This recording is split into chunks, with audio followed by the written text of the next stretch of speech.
Ayın 27'sində Rusiyanın Yekaterinburg şəhərində bizim soydaşlarımıza, vətəndaşlarımıza qarşı hücum edilməsi bu bir daha onu sübut etdi ki, Rusiyadakı səfirliyimiz, konsul təşkilatlarımız heç bir işə yaramır.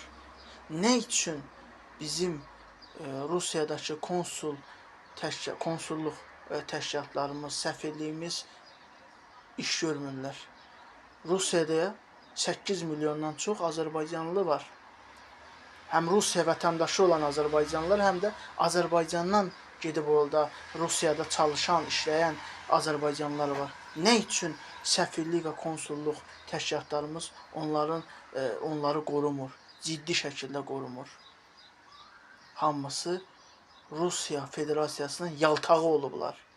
Ar olsun.